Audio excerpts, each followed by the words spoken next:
Good morning, I'm Scott Helen Miller. Today on Sam IT, we are going to tackle the difficult question of how to deal with and look at what we call AJ syndrome, or a misalignment in IT and business fundamental values. We call this AJ syndrome not because AJ, who I'm sure is watching this video, and I will try to link to him so that you can follow his career, is worse at this than other people. IT and business have a very high likelihood of having mismatched values. That's a common problem. We're going to talk about that in a second. But the reason we call it AJ syndrome is because in all my years in IT or in software engineering, I've never seen anyone articulate this particular mismatch of values as clearly and in such an important way as AJ Stringham. And so we're going to talk about what made him kind of unique in how he portrayed this mismatch of values and how it affected his ability to perform on the job. And this happened to him at several jobs, so it was a continuing problem that he took with him. But I see this, especially working in online communities and with other in peer groups in IT. This is an extremely common problem that some people have very lightly, some people have really heavily, but I think across IT we tend, especially in the SMB, the smaller the business, the more likely you are to have this problem. But it's a very broad one in our field and something we need to understand, because by understanding it we have a much better ability to control it, to determine how it's affecting us and how it should affect us, how we should react to it, because it is something we need to know about ourselves. So this video today we're going to do a little bit of self-discovery around how we portray and think about our value proposition with our business. So, what does IT and business value misalignment mean? Well, in theory, a business will have a single value, which is to make money. We kind of assume this going into any business. This is more or less logical. Of course, nonprofits don't work this way. There are always exceptions, but the theory of business is that they're there to make money. That doesn't mean that they don't have other goals and other things that are important, such as they believe heavily in being ethical, or they don't want to hurt the environment while they make money. All that's fine, and we're not saying that those kind of things should be run roughshod just because we're trying to make money. Absolutely not. But a core focus of the business, by the nature of being called a business, should mean that we're out to make money. That is the fundamental goal. Protecting that goal is part of making businesses function, at least in theory. So, as IT workers, we very often come into businesses with the understanding that we're there to support a business. We are a business function, therefore everything we do is in the context of business, which by extension simply means we're in the business of making money, or at least not losing so much money. IT sometimes is a cost center, although we try to fix that by enhancing productivity in other parts of the business. But however we look at it, at the end of the day, IT's goal is to enhance the bottom line of the business, period. That's what defines us as successful versus not successful. It may be very hard to measure, but what we're attempting to accomplish should be pretty clear, and generally is. Where we have a mismatch of goal is if the business is not in the business of making money and IT is, and they're trying to do different things. Or it's possible that the opposite could be true, where the business is trying to make money and IT is not trying to do a good job and is just trying to do its own thing for whatever purpose that is. That would get pretty weird and start hinging on the unethical very quickly, that IT is just out for its own benefit and not looking out for anyone else when its only role is to look out for the business. But that's not really what we see, so we're not going to dwell on that. That's just a theoretical case. The real world case is that many businesses, certainly not the Fortune 100, but when you're in smaller businesses, especially those with single owners, there's often an extremely high drive to do things that are not profitable for whatever reason. And this creates an immense amount of friction with a normal IT department whose only value is from helping the business maintain its goals. Partly why this becomes really bad is because, especially small businesses that are doing this, will almost never articulate this. They will say that they're out to make money because that's what they want people to think. That sounds good. And so IT follows that goal because IT is there to help them make money. That's why we went into IT. That's why we assume other people went into business.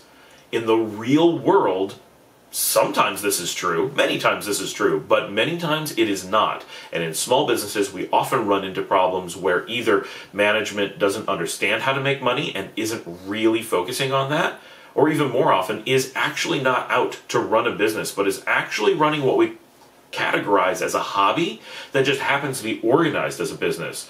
But a big part of these hobbies quite often is that they want to be a business. So we think of this much like children playing house. These are adults playing business. Legally they're a business. We're not saying that by law they're not a business. They still organize and pay their taxes and do all those things. So as far as the government is concerned, yes, they're a business and we can treat them as such.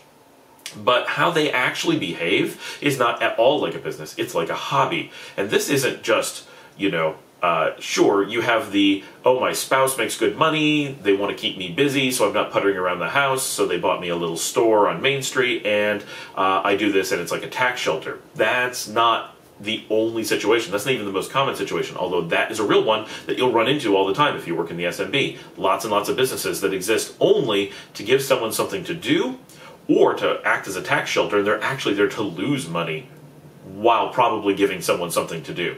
Those are a little bit more obvious, that they're not there to make money at all. It's not even a consideration. They may not even look at profits ever. But there's a whole nother category of hobby businesses, and I've seen this in everything from manufacturing to marketing to medical, where the people who own the business, their focus is owning the business. The reason that they own it is to own it. They enjoy owning the business. They enjoy micromanaging. They enjoy being able to go to the bar and saying they own a business. All of these things are fine. There's nothing wrong with any of these. But it's very important to understand that they're not in business. They're pretending to be in business. They are playing at it. They are doing other things. Their goal is not to make money. Their goal is not to have a successful business. I'm sure they wouldn't mind if those things happened, but they will not let the business get in the way of their hobby of whatever it is. Getting to say they own it, being able to manage people, whatever. It's hard to define what it is that drives people to do these hobby-style businesses, which many times have lots of employees. But you'll often find that they're coming from one of two cases, and I've at many times been able to guess this as to how a company is funded, and pretty universally it turns out to be true because they're pretty predictable.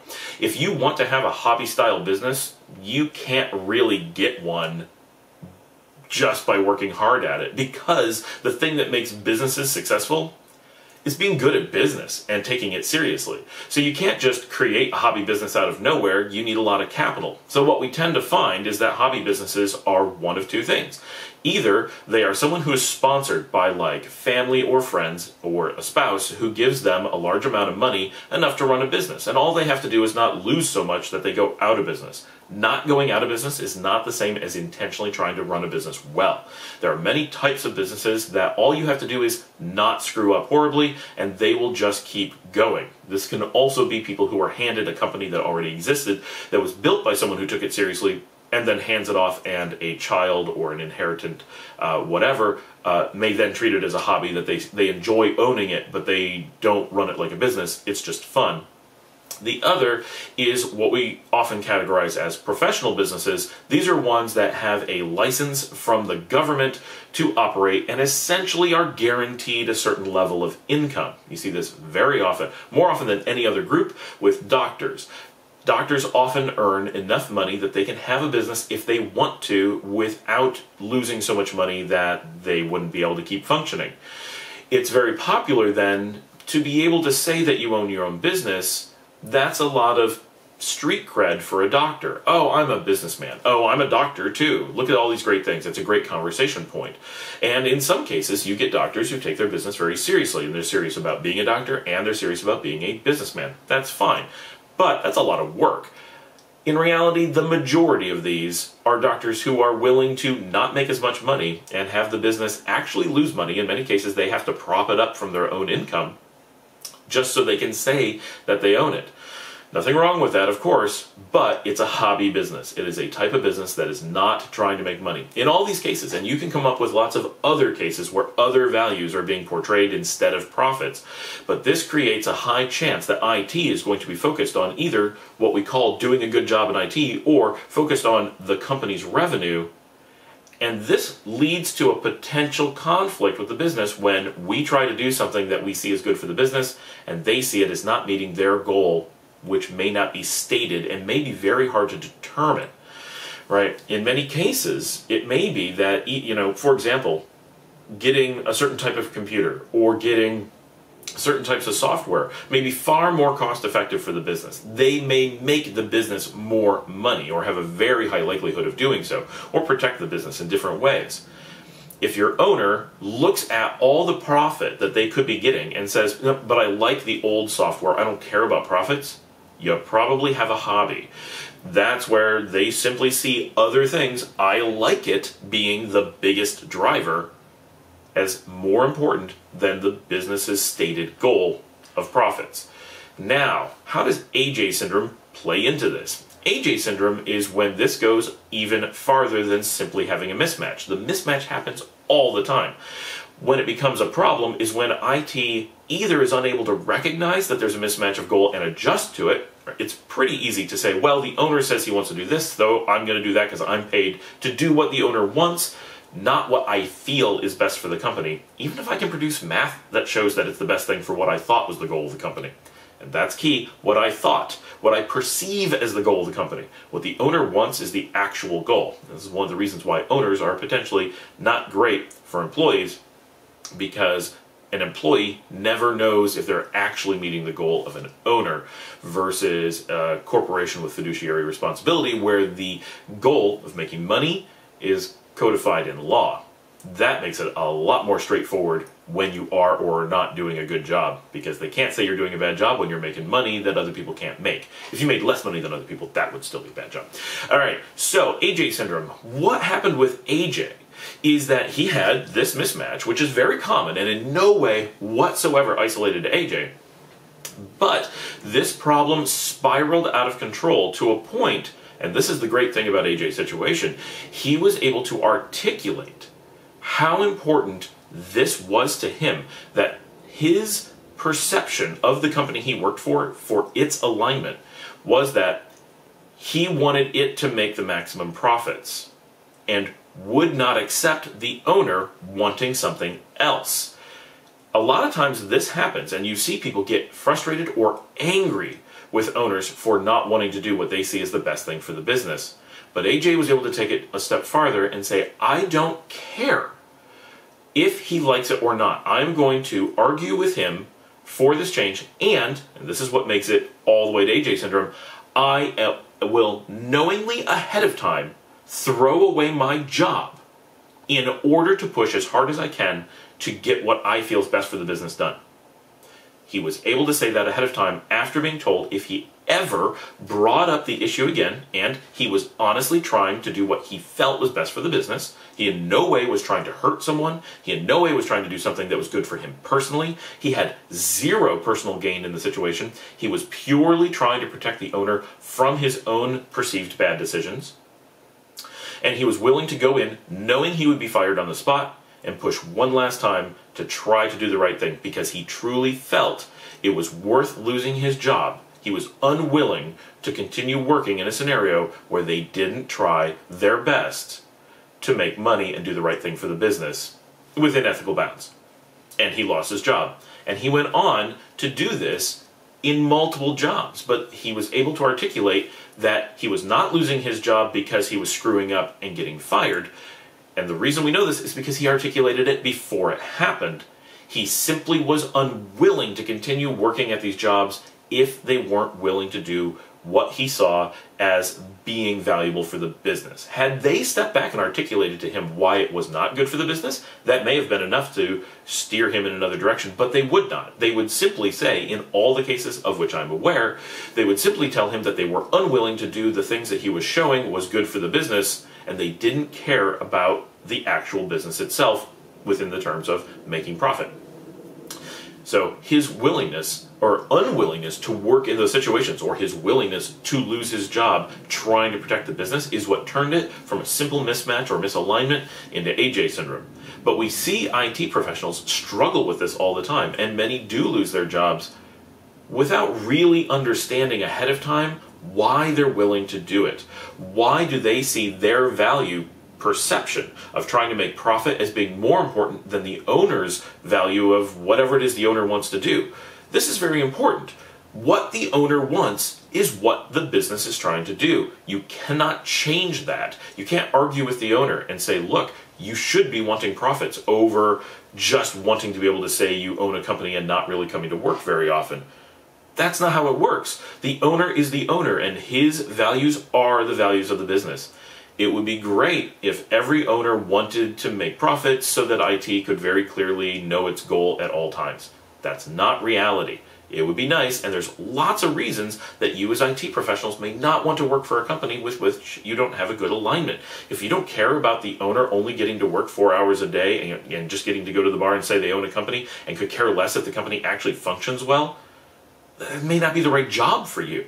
So by recognizing this, one, it helps us step back and recognize when the businesses we work for may not have an obvious alignment like profits for us to identify. We need to step back and really think about, or even talk to the owner. And maybe you can't ask directly, but you can ask about different values and kind of figure out what really matters, even if they don't know, because in many cases they won't. They'll think that they're in there to be business, but when it really comes to making money, they will often choose an easier path or something they find more fun rather than what is quote-unquote best for the business, or what they would be required to do if they were a public company and trying to manage in order to service shareholders. But it's also important for IT to understand what is valuable to us. Do we care about doing the best job as IT departments do? Or do we care about doing what the owner wants us to do? Or do we care about something else? So in both cases, the owner or the management or the corporation and us as IT both need to step back and determine what our goals are, and do they align? And if they don't, are we willing to adjust? Because the company should never adjust IT. IT must adjust to the business.